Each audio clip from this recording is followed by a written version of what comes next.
Welcome back to the Lars Larson Show. Pleasure to be with you on the Radio Northwest Network. Check out our Twitter poll, at Lars Larson Show on Twitter. Our website, larslarson.com. And if you missed part of an interview, we generally post all of the interviews via SoundCloud on both the website and on my Facebook page and Twitter page as well. Ken Klarfeld joins me now, who's president of Disabled Veterans Benefit Fund. We just kind of ended up accidentally talking to each other through some other business we were doing.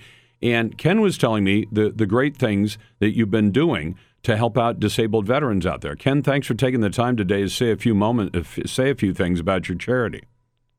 Thanks for having me, Lars. I really appreciate it. Well, the Disabled Veterans Benefit Fund came about by the Disabled Veterans Motorcycle Club, which I happen to be president of the chapter here in Oregon. And we were doing some charity events for some local veterans and disabled veterans and decided, we can expand this to go national and help disabled veterans because there really wasn't a lot of programs out there to help disabled veterans. So the Disabled Veterans Benefit Fund was born. And you've done a lot in just a few years. You told me you put the roof on somebody's house? Yeah, just recently, in fact, this year, we just finished it up about 3 weeks ago. I met a disabled vet, really interesting guy, talk about the greatest generation. This guy was a veteran from World War II. He was at the surrender of Japan. He was also at the landings in Normandy. So talking to him was like a human history book. And I was looking at his house for an unrelated matter, and he just bought the house, asked me to check it out, went up on the roof, looked like a koi pond up there. I said, his name is Buddy. I said, Buddy, your roof is gone. He said, I don't have any money at all. I don't know what I'm going to do. And I said, well, today's your lucky day. I run the Disabled Veterans Benefit Fund, and he's 100% disabled from World War II, PTSD, and other ailments. So we're going to put this roof on your house for free. And until we were done putting that roof on, Lars, he didn't believe it was going to happen.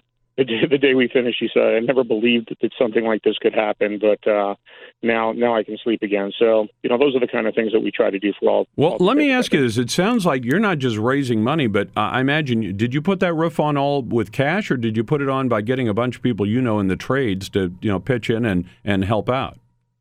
Well, great question. Yeah, we were prepared to do it with cash, and we raised all the money we needed to do it with cash, and it was about a $20,000 roof.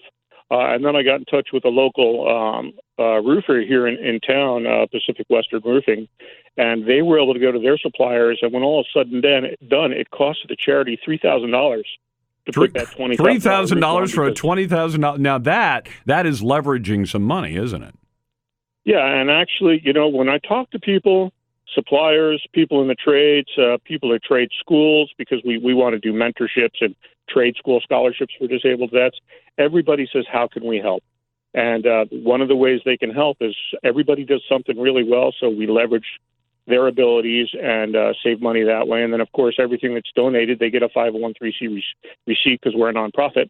So it helps their taxes. It really helps the disabled vets. It's a true win-win. There's not a lot of those around anymore. And you're doing not just the practical stuff like roofs, but also going after some of the physical ailments, mental disorders, PTSD, all across the board. What can the folks who are listening now do to help out your charity? Well, honestly, the best thing that the people that are listening can do is send in a donation. They can go to www.disabledveteransbenefitfund.com. Go to the donate page. There's other pages, too, where they can see everything we're doing. They can see little video clips from the media of what we've done in the past. But money drives all these abilities. We can have all the best intentions in the world, but if we can't fund them, there's not much we can do.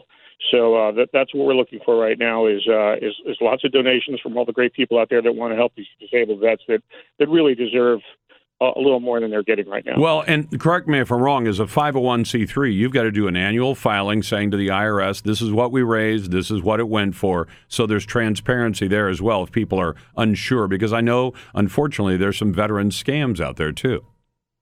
Yeah, and in fact, I'm glad you bring that up. We're also a PayPal verified charity.